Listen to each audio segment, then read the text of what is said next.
talking about the application process, you indicate that there's going to be a fee. Now, how different is that from the current fees to obtain a license to carry a weapon?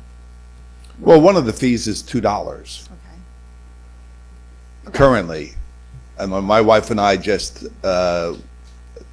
applied second time for our handguns, and we paid $2. Mm-hmm.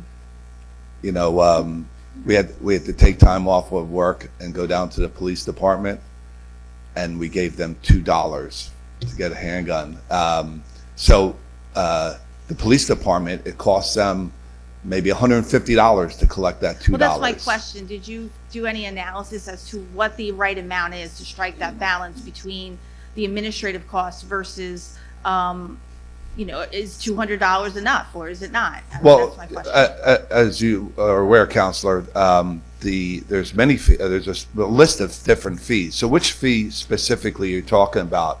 Because if I recall, there's $200 permit fee. $200, right? And then you indicated in your testimony that that was intended to deal with the fact that the state now has to process all of these permits, which I totally agree. So how was that fee struck? And I understand some of that. So I mean, it's a balance, and it'll cost different amounts in different areas of the state.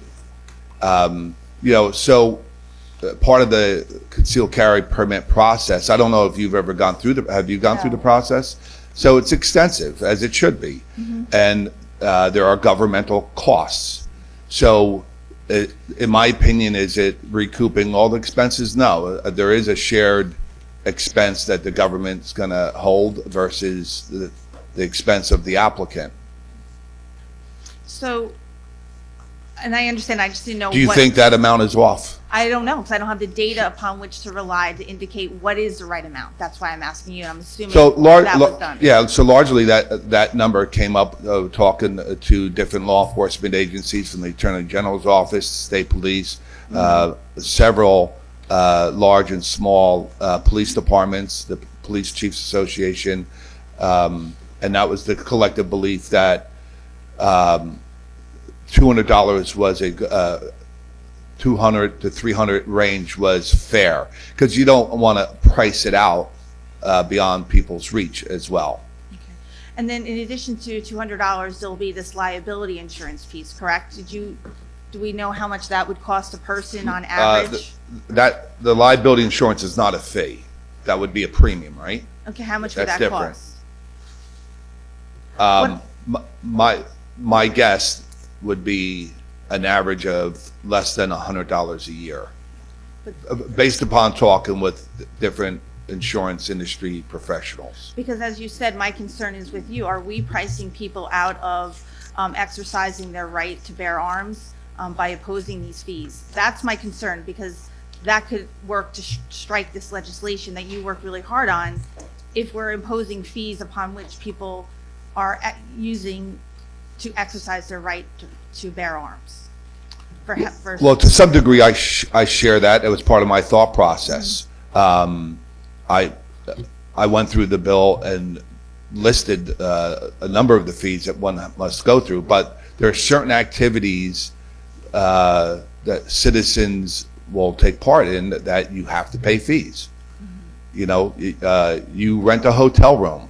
There's a whole bunch of tax fees in there. This is no different. Matter of fact, you know, you should make error on the side of collecting fees, so the cost of this isn't borne by the other taxpayers who are not participating in this. Right? That's one of it. So then you have your equal protection issues that arise from that. My other issue is with lower, you know, income rate. We talked about that in AFI too, with some of the increases in insurance. Here I share a similar concern about that as well. What about the lower income residents of the state of New Jersey who wish to exercise their right to bear arms for their own self-defense purposes? How are they going to afford that? Has there been an impact study done as it relates to this fee and insurance costs, or should we do something different in the amendment process to address that disparity? Because they might not have access to $200. They might not have access to the insurance necessary for this? Well, that's something that needs to be worked out. Okay. So there wasn't an impact study done on that yet? Not that I'm aware of.